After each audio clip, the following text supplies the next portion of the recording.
I'm sorry. You're a hero, and you have to leave.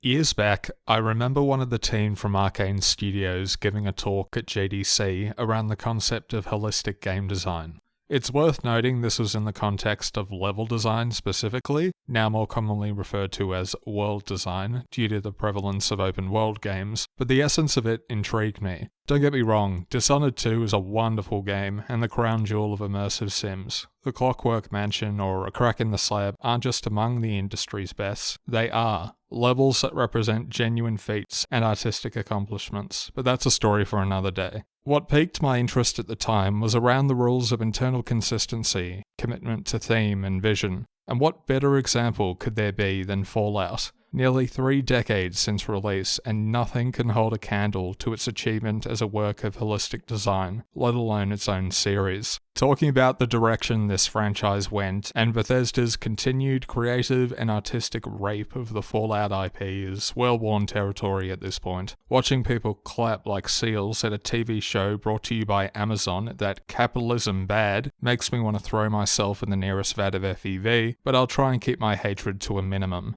Instead, let's head back to where it all began, a time of hope amidst the ashes, however tenuous or fragile it may have been. Fallout 1 wasn't the first post-apocalyptic RPG. That, to the best of my knowledge, goes to Wasteland back in the 80s. I believe Tim Kaine has stated the goal originally was to make a sequel or spin-off, but Black Isle couldn't get the rights from EA of all things. This was ultimately for the better, allowing the game to develop its own identity. I'm not going to go into the history or development of how it was made. That's already been done to death, and you can find countless videos that talk about that already. One of the most remarkable things about Fallout is its total commitment to diegetic design, or to put it simply, immersion. People talk a lot about Isaac's suit in Dead Space or pulling out in-world maps in Stalker or Firewatch, but I could spend a whole video just unpacking how beautiful the UI in Fallout really is. The knobs and dials of Fallout's deliberate analog interface seem almost alien when compared to the UX of today. Slick, minimalistic design, often overly intrusive with markers, waypoints, mini-maps, and all the other shit you can possibly cram on screen. But then there's Fallout, with its leather and dirtied metal that feels as if the interface is an extension of the Pip-Boy on the character.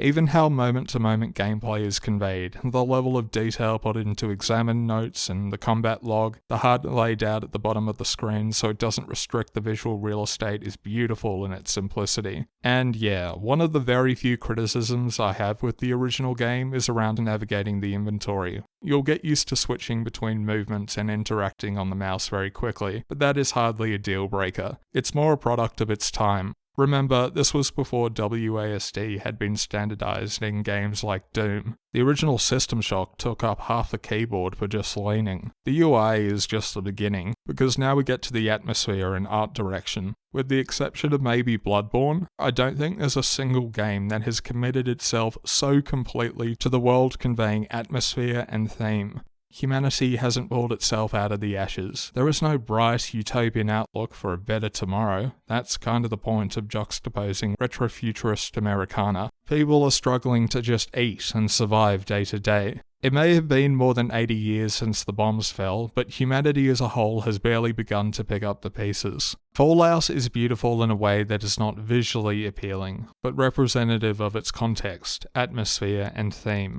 From the opening titles, which pull back from the optimistic ads on the television to reveal the ravaged husk of a city, a single screenshot of Fallout tells so much about its world. Let's take the Glow for example, an ominous hole in the ground. There are no enemies, no fancy loot, there are just skeletons and the ghosts of the old world. It's also not fun to explore. The lethal levels of radiation see to that if the foreshadowing wasn't already obvious, as well as the creeping sense of doom. Mark Morgan's soundtrack does so much for this game. Another great example is the Boneyard, the ruins of Los Angeles. Wired fencing encircles the occasional settlement, others are left to squat in abandoned buildings and warehouses, and that's if you're lucky. Many have to make do with a few tents out in the sands. The occasional sign offers some hints of the old world, but the world as we know it now is dreary and brown. Speaking of which, this isn't the kind of 360 PS3 era of brown where everyone was emulating gritty military shooters, but the rusted hell of a world barely clinging to life. It's bleak for a very deliberate reason, but not without hope. The browns and greys, in turn, contrast nicely with the bright green of irradiated toxic sludge, such as the pool circling the gunrunner's warehouse. It's also why it feels so strange to step back into Vault 13, to see an environment that looks so clean and sterile, or the metal hallways at the Mariposa military base. I'm not going to dive into colour theory or overanalyze particular architecture, where it may have just been a simple reuse of assets someone thought was appropriate, but the art direction of Fallout is stellar. Importantly, it also uses the 50s Americana sparingly. But that's enough gushing about the world, so let's look at something a bit more fun. Any discussion of Fallout can't possibly be complete without talking about the amazing sprite work. I deliberately chose the Bloody Mess perk this playthrough to get some footage to show some of it off, because goddamn, does this do an incredible job of providing visual feedback. Isometric games are a niche, and frankly always have been. The popularity in the 90s and then early 3D came from a technical necessity more than anything else. If we had to take a very general look at why, it would be the abstraction between player input and the character action. It's hard to feel so detached in Fallout 1 though, when the combat is so satisfying. My god, man. The amount of work put into the sprites as you punch rats till they explode, blow chunks off mutants, vaporize humans into a pile of ash and bone. It's brutal, it's violent, and man, does it feel awesome. The flavor text in the combat log just makes it even better. Special, or by far the better name A-Slips, as it was originally before someone sadly pointed the anagram out, was also a big step in terms of standardizing role-playing systems outside of just aping D&D. Traits are an excellent example of this, potentially changing the game quite a lot. Some skills are certainly more useful than others. You can skip gambling entirely, outdoorsman, even barter because of how easy it is to break the economy early on, or just boost with skill books like science. In fact, most skills outside of core combat or weapon proficiency only really have one or two use cases, and even then there are usually ways around them. Nevertheless, there are distinct, interesting builds beyond just shooting and punching things. Crazy, right? You can still do that, of course. Low intelligence runs are popular for good reason, much like Malkavians or Nosferatu in VDMB, but the archaic design that many people fear around classic games is overblown. If you've played any RPG worth its salt before, you already have the basics down pat. So we have the world, we have art direction, a user interface, and systems to use, but the question now is, what do you actually do? Here's where Fallout's crowning achievement comes in as both a story and feat of narrative design. In the age of open-world RPGs that take 1 billion hours to complete, or cinematic slop, it's sometimes hard to remember a time where games didn't cram so much exposition, more stuff, on screen. Fallout's hands-off approach to storytelling came from its technical limitations and limited data as much as its underlying design philosophy, but it's elegant and says so much with, comparatively, so little. One of the big asks for people coming in with modern design principles is the fact there is no quest journal, partly because this would have been covered by the game manual at the time, remember when they were a thing, but throwing a random, utterly insignificant vault dweller out into the world to find their own way is bold. There are no waypoint markers, no pop-ups, no banter telling you where to go, what to do, what to think. It's just you, maybe a dog, against a world where you're lucky to make it to shelter. I haven't seen the film, but Fallout cites a boy and his dog as one of the influences for art direction and tone, along with, obviously, the Australian classic Mad Max. The hostility of the world and low chance of survival contribute to the feeling of accomplishment each time the player does get that little level up notification, or when you found your way to another settlement and completed a quest entirely on your own initiative. Fallout's commitment to the trials and tribulations of a post-apocalyptic world is second to none. One thing that I already touched on is that, crucially, it's not a world full of despair, nihilistic violence, and apathy either. Even now, people, despite everything the world's thrown at them, are still trying to live on. Day-to-day interactions may be focused on the needs of the group or village, but there are still fleeting moments of humour that do offer that range. People haven't fallen into despair, and the sun, however dirty or obscured, still rises with the morning. That matters, and for whatever you can do, that means something too. The decision to separate the player's world within the vault beforehand and then the Wasteland was wise because it holds up a mirror to see what a real person out of their element would do. This assumes the player is taking the role-playing seriously, of course, but the simple premise of searching for a water chip doesn't immediately make the stakes into some kind of world-ending threat. With or without Vault 13, life would still go on, but it's something you care about, and when you return, it's also a stark reminder of how much you've changed and grown as well. In much the same way Baldur's Gate escalates from a simple iron shortage, the fact that your adventures bring you into contact with the super mutant threat, the Master, and what horrors lurk beneath the cathedral feels organic is a testament to letting the player find their own way and, again, letting the world speak for itself. I cannot overstate the importance of the factions and what their presence adds either. The Brotherhood are not superheroes. They're not out scouring the wasteland and playing cop with the mundanities of settlements. They're sitting in a bunker in the middle of nowhere and staying vigilant. Stubbornly so, if Maxon's frustrations are to be believed, because every one of their number is precious, and their duty is paramount. Similarly, the Razors are positioned as a raider gang in the same vein of the Khans that the player has met from previously rescuing Tandy, only to find they're just a group of people. There is no kooky laugh, no hidden twist or punchline. Much like the followers of the Apocalypse, they're just trying to do the best they can with what little they have. I'm sure someone's going to trot out the same tired Fallout was always silly excuse by pointing at the super mutants as proof. Their intelligence can be taken as comedy, sure, but it's hardly played up for laughs either. Lou, for example, is called that because super mutants cannot comprehend military titles. Harry is standing guard until told otherwise because they believe in the Chosen's cause. They, like other factions, are equally committed to an ideal. The fact they're big green men is an artistic choice, and not a lazy cop-out for some cheap laughs. It's not funny in and of itself. If you understand what happens during the changes brought on by FEV, you would know, but an obvious nod to the B-grade movies of the mid-20th century that Fallout draws heavily from.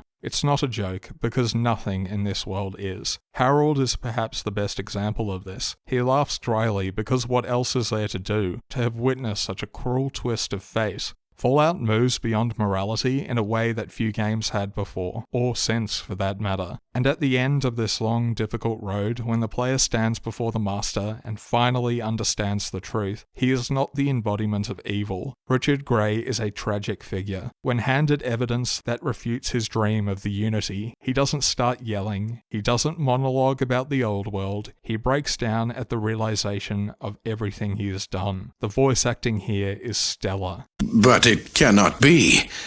This would mean that all my work has been for nothing.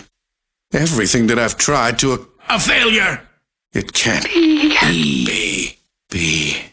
I don't think that I can continue to have done the things I have done in the name of progress and healing. It was madness. I can see that now. Madness. There is no hope. Leave now. Leave while you still have hope.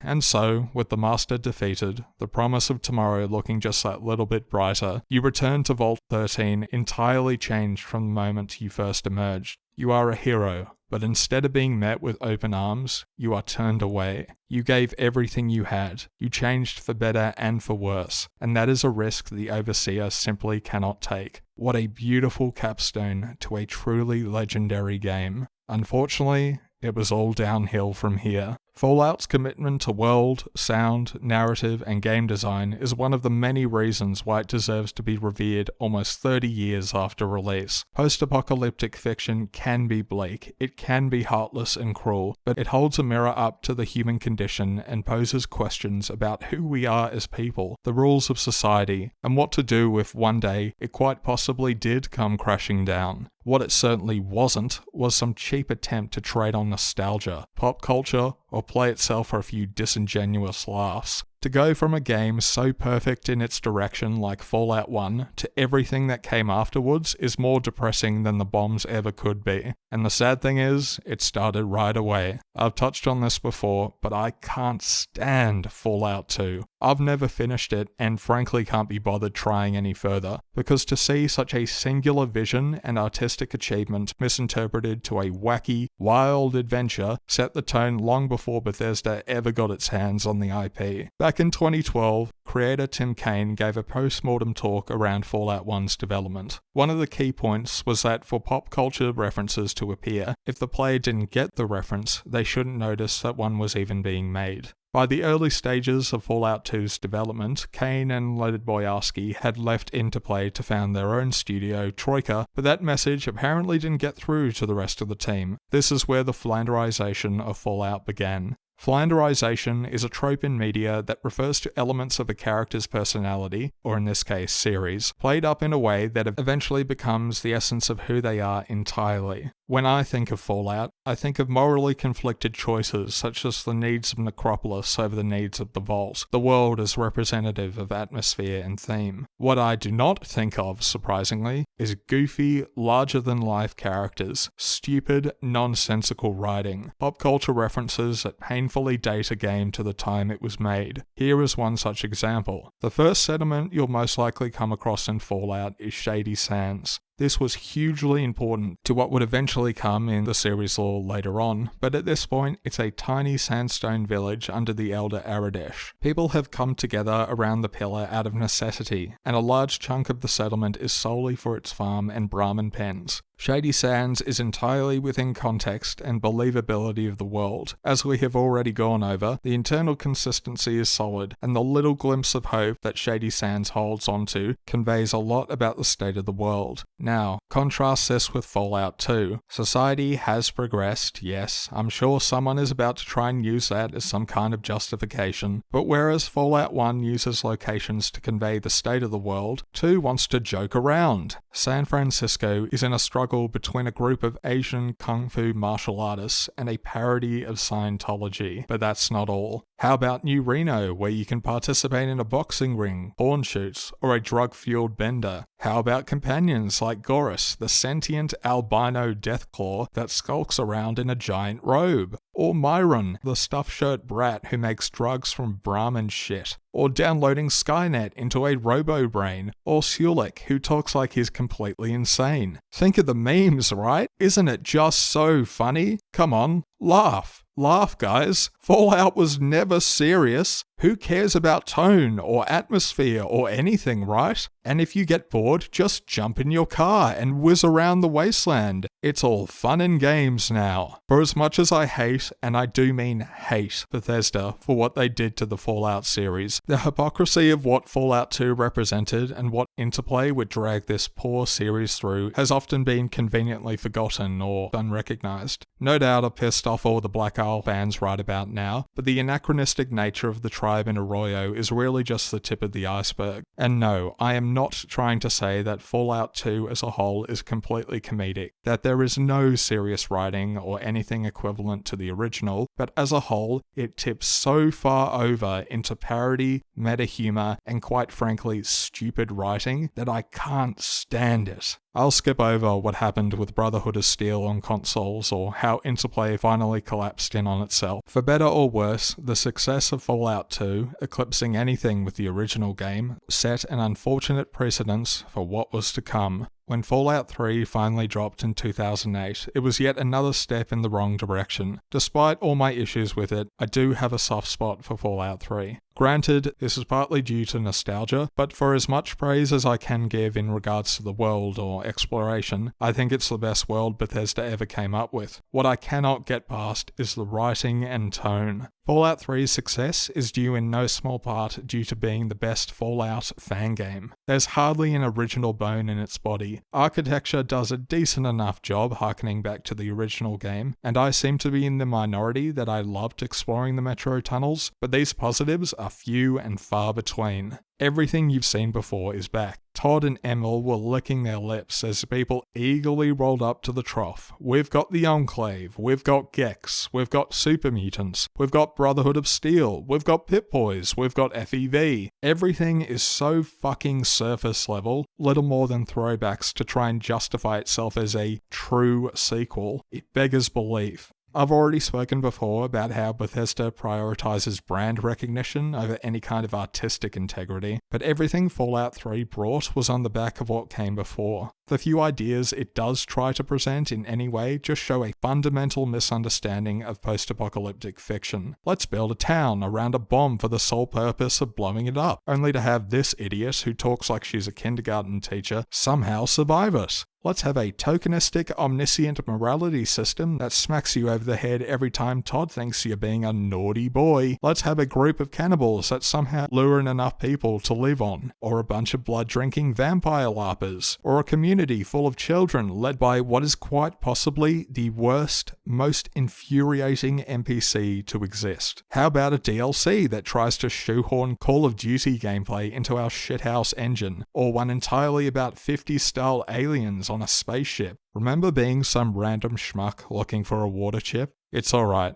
I don't blame you. We get to New Vegas, and that brings the best and worst of this phenomenon. On the one hand, you have the tonal whiplash and stupid conceit of a group of justly enlightened ghouls who are trying to launch rockets into space, or a group of Elvis impersonators because, haha, isn't it quaint they revere this guy from the old world? Point at the camera and laugh, everyone. On the other, a genuine masterpiece like Dead Money, the lesser evils and dilemma presented by the major factions. Vault 3 when it opened, the horrifying reveal around the elections in Vault 11, or talking to Sergeant Betsy after she was raped by Cook. That is how you handle victims and survivors in a way that is respectful and human. Trauma is not a debuff that can be easily removed. For as much as New Vegas gets right, however, it feels like there's 2 or 3 times as many examples where it falls into the same goofy, tongue-in-cheek trap. It is a game that, while I admire it greatly and it is impossible to deny it as a feat of world building and role-playing potential, lacks the kind of internal consistency, atmosphere, and tone of Fallout 1 that it could only dream of. It's barely post-apocalyptic anymore. It is a retro-futurist western that feels more like playing a pulp novel, however good the writing may be. The worst offender in all of this was the torture of old-world blues. My god, if there was ever an example to point to of what Fallout was compared to what it became, the wacky, haha, random writing of old-world blues is awful and cringe-inducing. Anachronistic design and subversion has supplanted meaning and nuance. New Vegas oscillates so wildly that it ultimately can't decide what it does want to be. A silly, pulpy romp, or an authentic, sincere examination of post-apocalyptic society and themes. At the very least, it had the decency to not fall entirely into the commercial black hole as Fallout exists as today. The fact that people were praising the show means there really is no hope, but I knew it was well and truly over by Fallout 4. From diegetic UI to a dialogue wheel devoid of choice, from raider factions in the world to mindless loot dispensers with no sense of self-preservation, from haunting stories to find your insert family member here, from artistic direction that serves the world and theme, to 1950s but laser guns, from originality to denigration, disdain, and a franchise that somehow finds a way to sink even lower than rock bottom. The list goes on. Watching everything Fallout represented become a parody of itself, blood and guts and big numbers and tacked-on crafting systems take the place of diegetic analog design, it's so depressing. For most people, what came before doesn't even matter. They're satisfied with the tasteless, corporate-mandated slop that Amazon or Bethesda serves up with delight. War never changes because modern Fallout has nothing to say. It has been entirely stripped of meaning to a single, exhausted tagline for brand recognition, not a vision statement. The post-apocalyptic landscape is not a trial to overcome, but a theme park with friends, or to show off all that superfluous, arbitrary crap from the cash shop. It's not time for introspection, it's time to laugh, to goof around, to have another settlement that needs your help. A Skinner box with pretty visuals, only to reveal how empty and devoid of meaning and intentionality it really is. Paraded around with glee by millions of so-called fans that eagerly await the next season or raiding quest devoid of any humanity that hacks can excrete. Anything that has the branding is an affirmation of your allegiance to a corporate entity, the very same ones that led to the bombs in in the first place. Nostalgia is a hell of a thing, and all you people do is lap it up. Dropping bombs does not reveal anything because it is now not only meaningless, but fun. Thus, Fallout is kept in a state of stagnation. Nothing will ever progress, figuratively or otherwise. Keep bombing everything and keep having fun. The end of the world becomes one giant, tragic joke. Life in the Vault was, indeed, about to change, but perhaps for Fallout as a series, maybe it was better that we never left. Better to have died before it ever lived than watch fans squabble over the ashes and ideology like the factions it depicts. What a fucking shame to have witnessed this series turn into the monstrosity it is today. Set it all aflame and let it die. Feed the fucking fire. Don't just let go. Let the last cinders burn.